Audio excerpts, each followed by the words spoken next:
오늘 6월의 첫 주일입니다. 이번 6월 한 달도 여러분 다 하나님의 은혜 가운데 또 인도하심 보호하심 가운데 승리하는 귀한 한 달 될 수 있기를 간절히 축원합니다. 오늘은 우리 감리교회에서 이제 평신도 주일로 지킵니다. 1979년 3월 총회에서 법을 제정해서 우리 교단 본부에 이제 평신도 국을 세웠고 또 지방마다 평신도 부를 두어서 매년 이제 5월 마지막 주가 보통 웨슬리 회심 기념주일입니다. 그래서 웨슬리 회심 기념주일을 통해서 감리교인으로서의 정체성과 또 감리교의 후예로서의 믿음과 신앙을 돌아보면서 평신도로서 우리가 어떻게 주님의 사명을 감당하고 또 이 땅 가운데서 믿음의 길을 갈 것인가를 이제 다시 한번 돌아보는 시간을 갖고자 평신도 주일을 6월 첫 주일에 지킵니다. 사실 평신도라 하는 것은 과연 누구를 지칭하는 것일까? 성도님들 중에도 조금 혼동하시는 분들이 있어요. 제가 아까 2부 때도 그런 질문을 드렸는데, 자, 본인이 평신도라고 생각하시는 분 한번 손 들어보시겠어요? 평신도라고 생각하시는 분 손 내리시고, 나는 평신도가 아닙니다라고 하는 분손 들어보세요. 들까 말까 하시는데 평신도 그러면 이렇게 생각하시면 됩니다. 교회에서 하나님의 부르심 받아서 성직자로서의 사명을 감당하는 성직자 외에는 다 평신도다, 이렇게 생각하면 돼요. 근데 어떤 분은 그래요. 집사님, 권사님, 장로님, 집사, 권사, 장로가 아닌 성도가 평신도다, 이렇게 생각하는데 그렇지 않습니다. 모든 성도는 다 평신도고 직분을 준 거예요. 집사로, 권사로, 장로로서 직분을 받아서 하나님의 일을 감당하기 위해서 각각 다른 직분과 또 책임을 가지고 충성하기 위해서 직분을 준 것이지 모두 다 평신도다 생각하시면 됩니다. 다시 말하면 좀 폭넓게 우리가 이야기하면 그리스도인이 다 평신도죠. 모든 하나님 믿는 성도들이 바로 평신도, 그리스도인으로서 삶을 살아가는데, 평신도는 그럼 어떠한 삶을, 어떤 믿음의 삶을 살아가는 것인가? 왜 평신도 주의를 통해서 우리가 다시 한번 이 신앙의 길을 가는 그리스도인의 이 삶을 돌아보게 하는 것인가? 그것은 바로 진정한 그리스도인다운 삶을 다시 한번 살아갈 수 있도록 돌아보며 점검하는 기회를 준 것이라고 생각을 합니다. 해마다 6월 첫 주를 평신도 주일로 지키다 보니까 절기에 맞는, 또 이 평신도 주일에 맞는 설교를 제가 준비합니다. 이제 앞으로는 기회가 되면 오후 예배 같은 경우에는 우리 아마 평신도들 중에서 설교를 좀 하도록 그렇게 하면 좋겠다 하는 생각도 이제 하고 있습니다. 어떤 말씀을 제가 우리 성도님들에게 오늘 전할까? 기도하고 묵상하는 중에 평신도의 삶이 무엇인가, 다시 말하면 그리스도인의 삶이 무엇인가를 묵상하면서 제 마음속에 하나님이 주시는 말씀은 그리스도인의 삶은 아름다운 삶이다, 하나님의 백성들은 아름다운 사람들이다 라고 하는 하나님의 말씀을 제가 이제 기도하는 중에 그런 말씀을 제가 깨닫게 되면서 전도서의 말씀을 떠오르게 됐습니다. 오늘 전도서의 말씀 속에 보면 바로 하나님이 우리에게 허락된 이 땅에서의 삶은 아름다운 삶이요, 우리는 아름다운 사람들이다 라고 하는 것을 말씀하고 있습니다. 비록 이 세상이 삶이 녹록지 못하고 어렵고 힘들고, 특별히 지금과 같은 이 코로나 바이러스가 우리의 삶을 힘들게 만드는 이러한 환경 속에서도 우리는 여전히 하나님께서 주시는 은혜 가운데 아름다운 복된 삶을 살아가야 한다는 것입니다. 하나님이 부르시고 하나님이 택하시고 하나님이 구원해 주신 하나님의 백성이기 때문에 우리 모두는 아름다운 사람들이요, 아름다운 삶을 살아가는 복된 성도가 된 줄로 믿습니다. 여러분 삶 가운데 다시 한번 이 하나님이 주시는 은혜가 충만하여서 여러분 아름다운 사람으로 복되게 살아가시기를 간절히 축복합니다. 한번 옆 사람과 인사하면 좋겠습니다. 인사하시면서 마스크 벗지 마시고 그냥 인사하시면서 여러분 아름다운 사람으로 살아가시기 바랍니다. 인사하겠습니다. 예, 여러분 아름다운 사람입니다. 그러면 우리가 이렇게 아름다운 하나님의 사람 백성으로 어떻게 살아갈 것인가? 그 아름다움의 기준을 한번 생각해 봐야 됩니다. 아름답다는 것이 무엇입니까? 세상에서의 아름다움의 기준은 외적인 것입니다. 젊어야 아름답고, 예뻐야 아름답고, 잘생겨야 아름다워요. 이것이 세상의 기준이에요. 근데 이 세상의 아름다움은 진정한 아름다움이 아닙니다. 왜냐하면 외적인 아름다움, 또 외모의 아름다움, 이것은 반드시 지나가게 돼 있어요. 언젠가는 지나가게 돼 있어요. 어느 누구도 예외가 없어요. 오늘 여기에 우리 청년도 있고 젊은 분들도 있고 노년의 삶을 사시는 어르신도 계시지만, 우리 젊은 청년들, 제가 2부 때도 그런 얘기 했어요. 지금 젊다고 언제까지 젊을 거라고 생각하지 말라고. 그리고 오늘 여기 어르신들 연로하신 성도님들 많이 계신데, 이분들 젊었을 때 보면 다 예쁘고 다 멋있고 다 잘생긴 분들이에요. 지금 비록 나이가 들어서 이렇게 우리가 외적으로는 나이가 든 것이 드러나 있지만 그건 어쩔 수 없는 거예요. 시간이 지나면 다. 우리 어르신들 성도님들 모시고 경로여행 갔는데, 올해는 참 코로나 바이러스 때문에 경로여행도 못 갔네. 여러분 내년에 또 좋은 데 갈 테니까 기대하시고, 경로여행 가시면 사진 찍어요. 그리고 여행 혹은 성지순례 이렇게 외부로 나갈 때 보면 사진을 찍잖아요. 그럼 우리 어르신들은 사진을 자꾸 안 찍으려고 그래요. 왜 안 찍으려고 그러냐면, 이 주름도 많고 얼굴도 내 마음에 안 들고 그러는데, 본인 얼굴이 마음에 안 들면 누가 들겠습니까? 예. 여러분, 언제가 가장 아름다운 때냐면 지금이 가장 아름다운 때예요. 그리고 지금이 가장 예쁠 때예요. 아멘을 하나도 안 하시는데, 여러분 지금이 여러분 인생의 가장 아름다운 때로 믿으시기 바랍니다. 왜냐하면 내일이면 더 늙어요. 내년이면 더 늙어요. 그러니까 지금이 최고야. 지금이 내 인생의 가장 좋을 때라고 생각하고 매일 순간순간 기뻐하며 감사하며 아름답게 살아갈 수 있기를 간절히 축복합니다. 외적인 것은 여러분 지나가는 거예요. 어느 누구도 예외가 없어요. 그런데 우리가 말하는, 성경에서 말하는 아름다움은 외적인 세상적인 아름다움이 아니에요. 바로 우리의 심령, 속사람, 영적인 아름다움. 이 아름다움은 시간이 지나면 지날수록 더 아름다워지고, 세월이 가면 갈수록 더 풍성할 수 있는 것이 바로 내적인 아름다움이라는 거죠. 성경은 그 아름다움을 가지라고 하는 것이지 육적인 아름다움을 이야기하는 것이 아니에요. 그렇다면 오늘 우리가 하나님의 사람으로, 하나님의 구원받은 백성으로, 아름다운 성도들로서 우리에게 주어진 삶을 살아가기 위해서 우리가 어떻게 우리에게 각자에게 주어진 삶을 살 것인가? 오늘 전도서 3장에서 우리에게 주시는 말씀을 통해서 여러분과 두 가지의 말씀을 나누려고 합니다. 첫째는, 아름다운 하나님의 백성, 하나님의 사람은 때를 아는 사람이라고 하는 것입니다. 때를 안다고 하는 것은 무슨 의미입니까? 오늘 이 때라고 하는 의미는 두 가지의 의미로 생각할 수 있습니다. 첫 번째는 시간의 의미로서의 때이죠. 신약성서의 언어인 헬라어에는 이 시간을 나타내는 단어가 두 가지가 있습니다. 하나는 크로노스요, 하나는 카이로스죠. 크로노스의 시간이 바로 이때입니다. 이 크로노스로서의 때가 뭡니까? 모든 사람에게 동등하게 공평하게 주어지는 시간입니다. 예외가 없어요. 하루 24시간, 1년 365일 이 시간을 주셨어요. 이거는 매일매일 모든 사람에게 공평하게 하나님이 허락하셨습니다. 어린이나 어른이나, 건강한 자나 병든 자나, 부한 자나 가난한 자나, 어느 누구도 예외 없이 동일한 시간을 우리가 받았다는 것이죠. 이것이 바로 우리에게 주신 때입니다. 우리는 이 시간을 잘 활용해야 하고 또한 선용해야 할 책임이 있어요. 특별히 그리스도인으로서 우리에게 주신 이 시간들을 어떻게 쓰냐가 중요하다는 것입니다.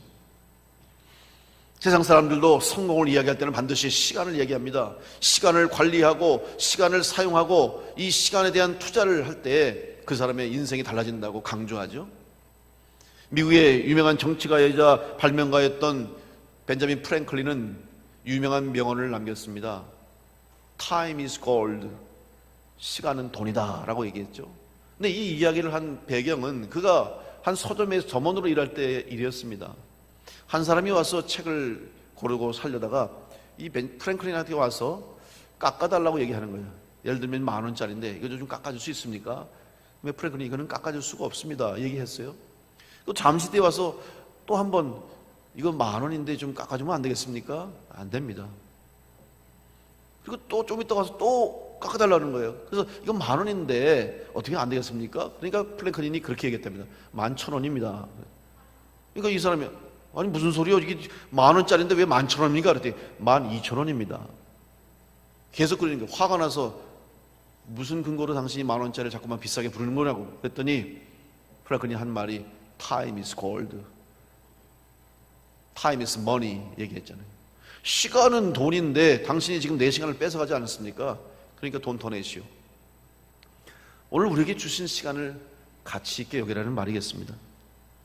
특별히 우리는 그리스도인으로서 성경에서 말하는 시간을 잘 이해하고 있어야 됩니다.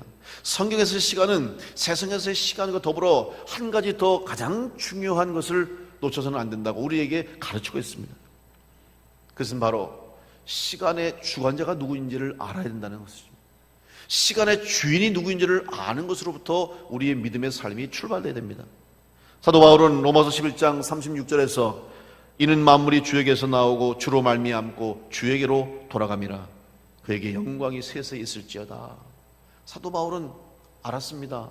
자기에게 주어진 인생, 자기의 시간이 내 것이 아니고 하나님의 것이요 주님께서 나에게 맡겨진 것이라는 확신과 믿음이 있었기 때문에 사도 바울은 어떠한 환경, 어려움, 고통 속에서도 흔들림 없이 그 주어진 시간을 주의 복음을 전하는데 최선을 다했던 것이죠.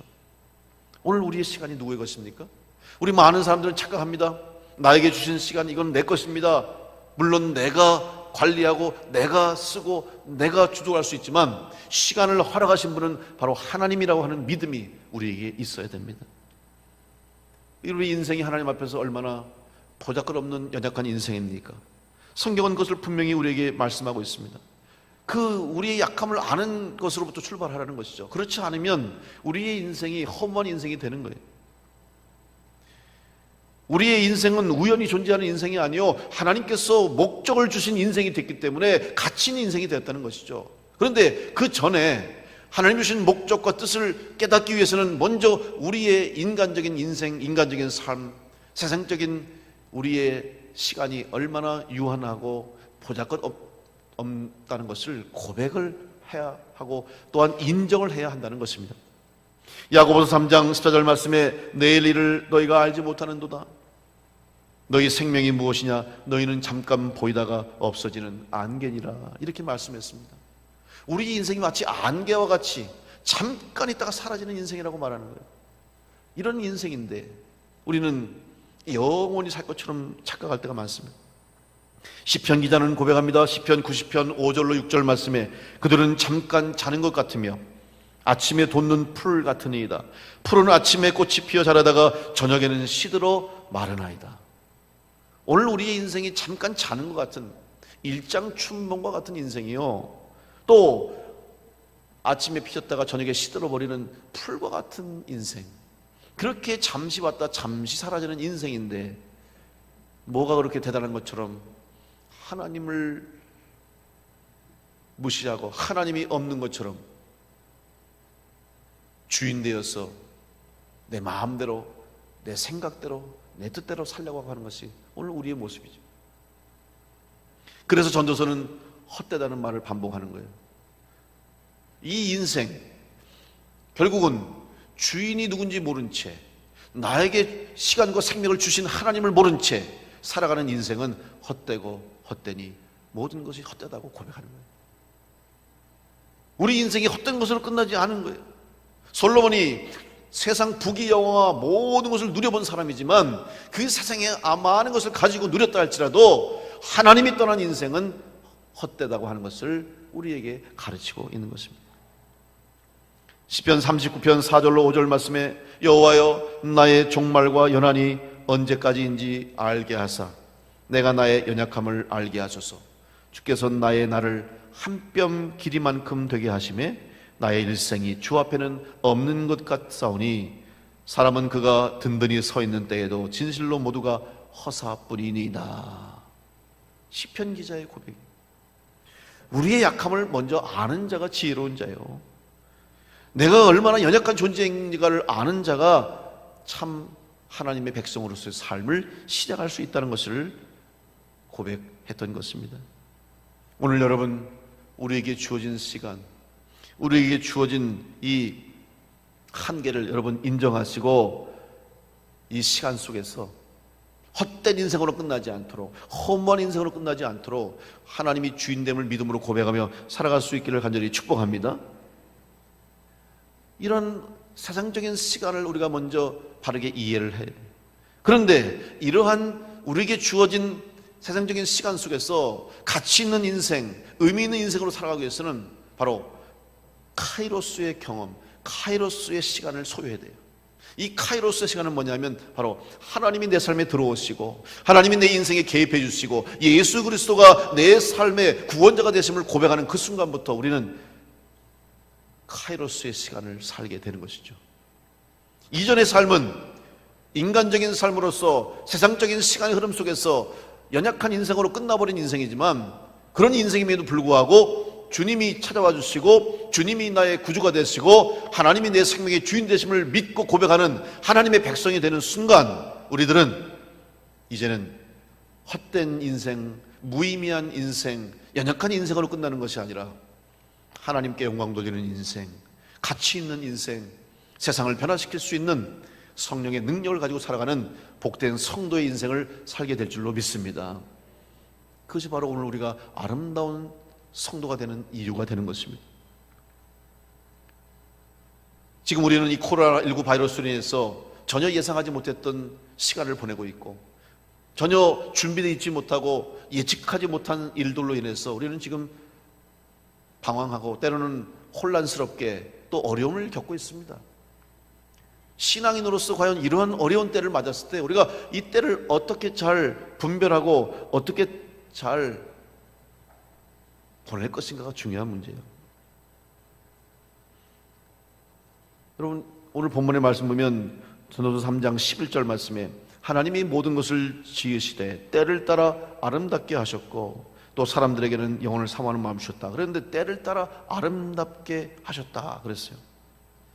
이 때가 제가 두 가지를 예미했죠. 첫 번째는 시간으로서의 때와 또 하나는 하나님의 임재하심의 때, 이것을 아는 것이 중요한 거예요.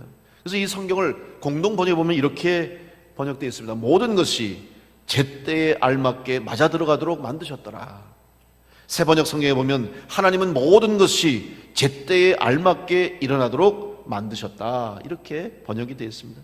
결국 여러분, 모든 때는 하나님의 계획 속에 하나님이 주셨다는 사실이에요. 이 어려움도 하나님이 우리 가운데 주신 뜻이 있다는 것을 우리가 인정하고 이 어려운 때를 어떻게 이겨나갈까, 또 어떻게 이 시간을 우리가 통해서 믿음을 지킬 것인가를 생각해야 되는 거예요. 한국 교회를 비롯해서 전 세계 교회 마찬가지입니다. 많은 지금 어려움이 있어요. 왜냐하면 성경에는 모이기에 힘쓰라고 했는데 모일 수가 없어요. 모이지 말라고 합니다. 또 주님 안에서 하나가 되고 서로 교제하고 친밀하게 사랑으로 가까이 지내야 되는데 멀리 하라고 그러잖아요. 거리를 두라고 그러잖아요. 그런 이러한 때 이거 어떻게 우리가 그리스도인답게 정말 신앙생활을 해야 될 것인가, 참 어려움이 많습니다. 우리 교회도 이렇게 주일을 지금 예배는 드리지만 사실 지금 전 교인이 다 나오지 못하잖아요. 몸이 약하신 분들은 못 나와요. 또 어린 아이를 두고 있는 젊은 부부들도 또 아이 때문에 못 오는 분도 많고, 여러 가지 상황 여건상 못 오는, 그런 와중 속에 믿음이 약한 성도들이나 또 예배 생활이 온전하게 이 신앙적으로 훈련되고 또 이제 믿음으로 그들의 삶 가운데 이루어지지 못한 성도들은 이런 길을 통해서 그들이 주의를 자꾸 범하는 거예요. 그러다 보니까 지금 신앙적으로 상당히 지금 침체에 빠진 성도도 많고, 또 심지어는 교회를 떠나는 사람도 있고, 또 신앙생활을 나태하게 편리하게 하려는 사람도 생겨나고 있는 상황입니다. 이러한 위기 속에서 우리 한국교회가 어떻게 이 때를 잘 영적으로 감당하고 승리할 것인가, 우리 교회 숙제예요. 우리의 숙제고 또 우리가 이 일을 위해서 지금 최선을 다하고 있는 것입니다. 그러나 저는 분명히 믿습니다. 이런 어려움이 있음에도 불구하고, 힘듦이 있음에도 불구하고 이 때를 주신 하나님의 뜻과 하나님의 목적이 반드시 있다는 것입니다. 그래서 우리는 그것을 통해서 잃어버린 것, 또 우리를 힘들게 하는 것들이 있지만 반면에 이런 기회와 이런 때를 통해서 우리에게 주신 것과 우리가 바라볼 것을 보는 것이 우리가 유익이요 성도가 해야 할 일이에요. 자꾸 없는 것을 찾고 잃어버린 것 생각하고 할 수 없는 것만 바라보면 신앙이 성장하지 못하고 침체에 빠지고 시험이 들어요. 지금 할 수 있는 것을 생각하고 지금 할 일들을 바라보고 지금 앞으로 할 것을 바라보는 것이 오늘 우리가 감당해야 할 사명입니다. 모이기는 힘들어졌지만은 그 대신 여러분, 우리는 혼자 있는 시간들이 많아지고 영적으로 신앙적으로도 함께 모여서 협력하고 함께 모여서 예배하고 함께 모여서 주의를 했던 시간보다 이제는 개인적으로 각각의 삶을 통해서 해야 할 일들이 늘어나면서 여러분 개인적인 영성을 세우는 시간으로 삼아야 됩니다. 인생에 하나님 앞에 설 때는 반드시 혼자 서게 됩니다. 여러분, 우리가 마지막에 하나님 앞에 설 때는 같이 갈 수가 없어요. 나 혼자 가야 되는 거예요. 그때 과연 내가 하나님 앞에 단독자로서 하나님 앞에 온전한 구원받은 성도로 바르게 설 수 있는가를 생각하며 개인적인 영적인 하나님과의 교제의 시간을 깊이 하고 개인적으로 하나님과 더 가까이 할 수 있는 그런 시간을 가져야 될 것입니다. 또 그동안 한국교회가 여러 가지 많은 일들을 통해서 이 땅에서 사명을 잘 감당해 왔지만 이제 이런 일을 통해서 다시 한번 하나님께서 주시는 음성을 통해서 우리 스스로를 돌아보고 우리 교회의 모습들을 다시 되돌아보고 또 성직자나 평신도나 모든 그리스도인들이 다 자기 스스로의 삶을 돌아보며 한번 평가할 수 있는 시간으로도 삼아야 할 것입니다. 이 때를 아는 것이 중요한 거예요. 때를 잘 아는 사람이 지혜로운 사람인 것처럼 오늘 우리 영적으로도 이 지금이 어떠한 때인가를 알고 무뎌졌던 우리의 영적인 감각을 새롭게 하고 또 그 때에 맞는 믿음의 길을 걷는 것이 지금 이 어려운 때에 하나님이 주시는 뜻이라는 것을 믿고 여러분 영적으로 또한 여러분의 삶 가운데 주신 하나님의 은혜로 때를 분별하여 지혜롭게 승리하는 아름다운 성도를 될 수 있기를 간절히 축원합니다. 또 하나 오늘 전도서를 통해서 우리에게 아름다운 하나님의 사람으로서의 믿음의 길을 가기 위해서 우리에게 주시는 지혜의 말씀은 영혼을 사모하는 사람이 되라고 말씀하고 있습니다. 영혼을 사모한다는 것은 어떤 의미입니까? 영혼을 사모하는 사람은 어떤 사람입니까? 그 사람은 바로 하나님과 동행하는 사람이라고 말할 수 있습니다. 오늘 본문에 사람들에게는 영혼을 사모하는 말씀을 주셨느니라 11절에 그렇게 얘기하셨죠. 영혼을 사모하는 마음을 주셨느니라 그랬어요. 근데 영혼이라는 것이 히브리어로 보면 올람이라는 단어를 씁니다. 그런데 이 뜻이 뭐냐면 무한하여 셀 수 없는 영속성을 의미하는 거예요. 다시 말하면 끝이 없는 거죠. 계속해서 셀 수 없을 정도로 무한이 뭡니까? 한이 없는 거잖아요. 그리고 영속성 계속 이어지는 거예요. 끝이 없어요. 그러니까 영원한 것이죠. 근데 이 영원한 것이 누구에 속해 있는 것이냐? 바로 하나님에 속해 있는 하늘의 것이요 하나님께 속한 것이지 인간의 것은 아니라는 것입니다. 그래서 사모하는 사람에게는 영혼을 사모하는 마음을 주셨다. 여러분, 주셨다는 게 뭡니까? 우리에게는 없었다는 거예요. 우리가 가지고 있지 않은 거예요. 하나님이 주신 겁니다.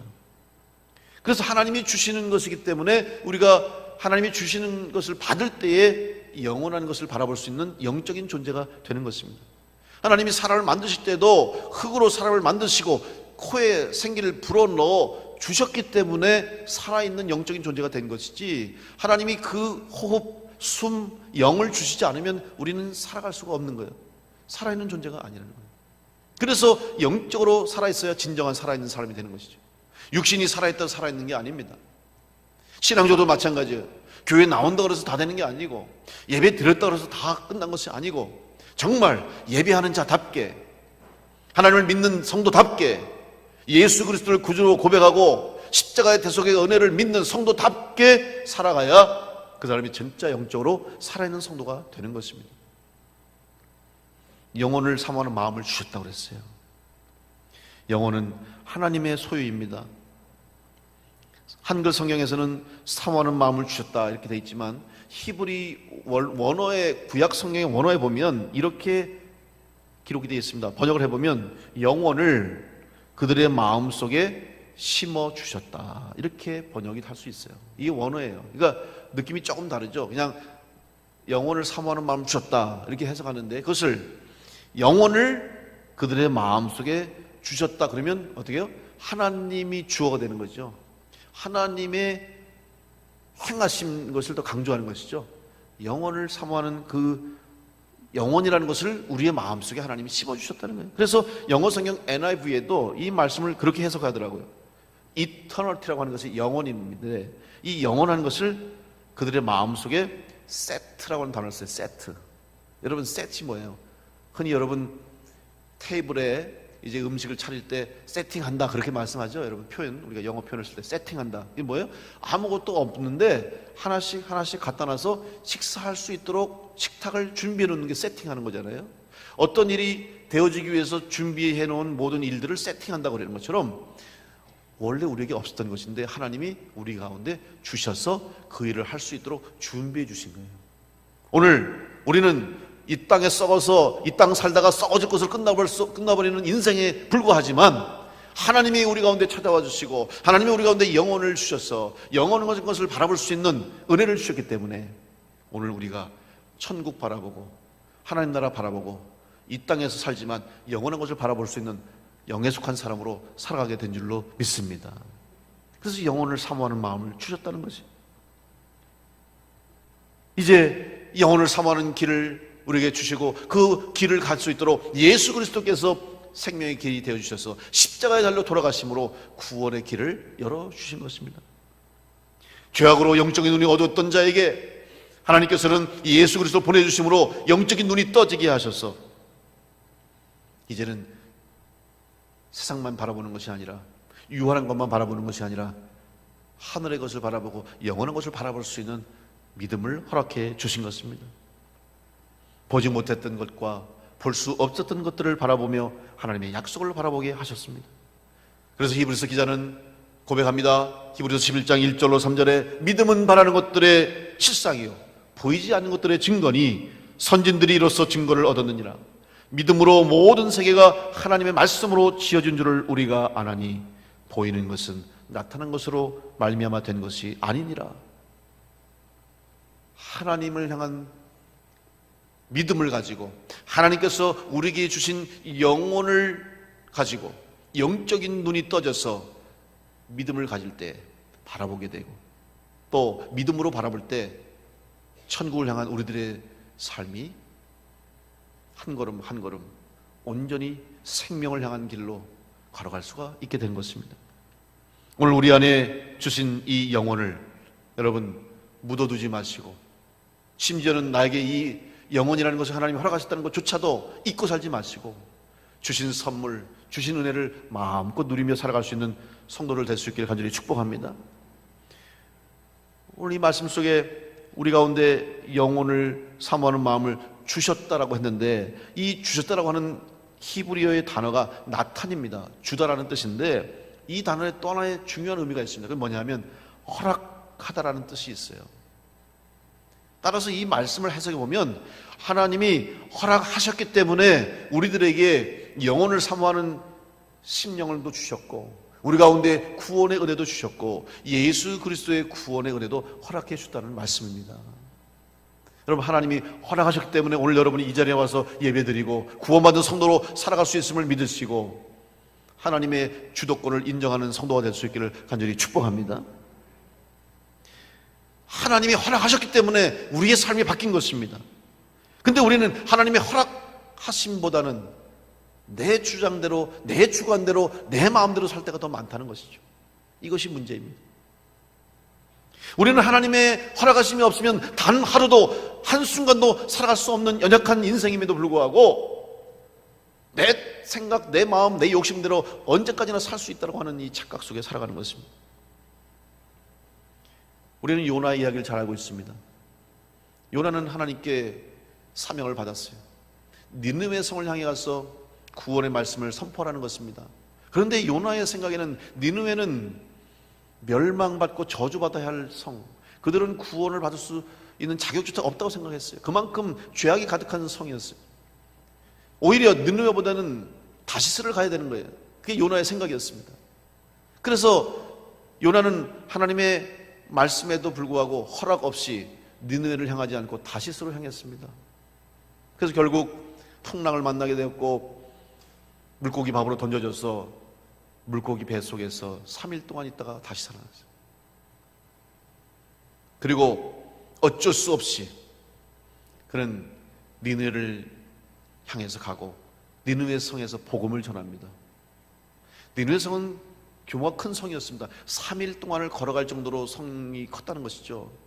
그러면 하나님께서 요나에게 니느웨 성에게 복음을 전하라, 하나님 말씀을 전하라, 그래서 멸망을 당하지 않도록 하라고 할 때는 그 온 성을 다 내야 되는 것이죠. 그런데 여전히 요나의 마음속에는 니느웨가 탐탁치 않았던 것 같아요. 요나가 고집이 센 것 같아요. 성격도 못된 것 같아요. 그리고 하루만 그냥 건성건성 무성의하게 그냥 하나님 말씀하신 대로 정하러 나와서 그냥 앉았어요. 그랬더니 웬일입니까? 자기는 그저 시키는 대로 하나님이 하는 대로 했는데 요나가 하루 동안 전한 하나님의 말씀에 온 성의 사람들과 왕이 그 말을 듣고 회개하기 시작하면서 짐승들까지 다 금식하고 회개하고 하나님 앞에 멸망을 면하게 해달라고 기도했던 거예요. 하나님이 그들을 긍휼히 여기셔서 이제 요나에게 그들을 멸망하지 않겠다고 말씀하죠. 그랬더니 요나가 화가 났어요. 쉽게 말하면 삐졌어요. 그리고 성질을 내면서 자기 생각에는 하나님 말씀대로 저들 멸망시킨다고 했지 않습니까? 그럼 멸망시켜야죠. 왜 살려주십니까? 이거예요. 그러고 나서 성을 내면서 동쪽에다가 아마 성이 잘 보이는 곳에다가 초막을 지어놓고 앉아서 어떻게 되나 보자. 아주 하나님한테 지금 엄청나게 지금 대들고 있어요, 요나가. 근데 하나님이 그런 요나를 깨닫게 하기 위해서 그 뜨거운 땡볕이 내려지는 곳에 박을 심어주셔서 박넝쿨이 자라게 하신 거예요. 그러고서 박넝쿨이 그늘을 만들어주니까 얼마나 시원하겠어요. 그러니까 요나가 이 박을 보면서 너무 좋아하는 거예요. 이 박 때문에 내가 지금 여기서 이렇게 그늘에 앉아서 쉬게 편안하게 잘 푸는구나. 근데 하나님이 새벽에 벌레를 보내가지고 그냥 한순간에 이 박이 탁 박을 갉아먹게 했어요. 그랬더니 금방 시들어 말라버렸어요. 그랬더니 요나가 또 썽을 내면서 말이에요. 금방 이 박이 말라 비틀어져가지고 나를 뜨겁게 괴롭게 죽게 생겼다고 막 성을 내고 짜증을 내는 거예요. 하나님 말씀하시죠. 야, 너는 이 박넝쿨 하나도 네 맘대로 하지 못하고 이 보잘것없는 이 미미한 것 하나도 내 맘대로 할 수 없으면서 지금 저 니느웨 성에 천지를 좌우를 분별하지 못하는 12만 명의 생명이 있는데 내가 그들을 살리는 것이 그것이 얼마나 귀한 일이냐 하는 말씀을 요나에게 주신 거죠. 하나님의 허락하심이 있었기 때문에 그 일을 하는데 요나는 자기 생각 속에 빠져서 하나님의 허락하심보다는 내 생각, 내 판단대로 자기 뜻대로만 하려고 했던 것을 하나님이 깨닫게 하신 거예요. 오늘 여러분 뜻대로 되지 않는 일 많죠. 여러분 생각대로 되지 않는 일이 더 많습니다. 한번 다시 생각해 보십시오. 기도해 보십시오. 내 뜻대로 하려고 하기 전에 내 생각을 먼저 앞세고 전에 하나님이 허락하셨는가? 하나님의 허락을 구했는가? 하나님이 나를 통해서 이 일을 하시라고 허락하셨는가를 한번 묻고 내가 이 일을 하고 있는 일을 생각하면서 우리의 모든 시간, 우리의 모든 삶, 우리 인생은 다 하나님께 속해 있다고 하는 믿음을 가지고 하나님의 인도하심, 허락하심 가운데 살아가는 아름다운 성도들로 승리하시길 간절히 축복합니다. 입으로는 하나님이 내 삶의 주인이시오, 하나님을 아버지로 고백하면서 우리의 생각, 우리의 삶은 하나님의 허락 없이, 아니 내가 주인 되고 내 허락, 내 마음, 내 판단만 가지고 살 때가 얼마나 많습니까? 요나를 보시고 안타까워하신 것처럼 오늘 우리를 보시고 안타까워하시는 하나님의 마음을 다시 한번 헤아리면서 오늘 여러분 하나님 주신 시간 속에서 하나님이 허락하신 아름다운 인생을 살아갈 수 있도록 하나님이 주시는 복된 인생 살아갈 수 있도록 하나님의 허락 가운데, 하나님의 인도하심 가운데, 하나님이 이끄시는 가운데 승리하는 아름다운 평신도의 삶을 살게 되시기를 간절히 축원합니다. 이제 전도서 기자는 마지막 결론 부분에 결론을 이렇게 냅니다. 전도서 12장 13절로 14절 말씀에 일의 결국을 다 들었으니 하나님을 경외하고 그의 명령들을 지킬지어다. 이것이 모든 사람의 본분이니라. 하나님은 모든 행위와 모든 은밀한 일을 선악간에 심판하시리라. 사랑하는 성도 여러분, 하나님이 주인 되시고 여러분의 삶의 주인 되시고 여러분의 인생의 주관자 되심을 믿고 우리의 생사화복의 주관자 되심을 믿고 하나님의 인도하심 따라 살아갈 수 있도록 하나님 말씀을 순종하고 하나님을 경외하고 하나님 명령에 순종함으로 여러분의 인생이 복되고 아름다운 인생으로 살아가게 되기를 간절히 축원합니다. 그래서 유한한 인생, 헛된 인생, 짧은 인생이지만 그것을 끝나는 것이 아니라 영혼을 바라보고 영원한 삶을 살아갈 수 있는 새 은혜를 주신 것을 믿으시고 하늘에 속한 자로 땅에 속한 자가 아니라 영에 속한 사람으로 살아감으로 하나님을 기쁘시게 하고 여러분을 통해서 이 땅 가운데 아직도 자기가 주인데 살아가는 인생들, 아직도 자기가 영원히 살 것처럼 생각하는 그런 인생들에게 하나님을 알게 하고 믿게 하고 예수 그리스도를 통해서 구원받게 하는 일에 쓰임받는 우리 교회와 모든 성도들 될 수 있기를 간절히 축원합니다.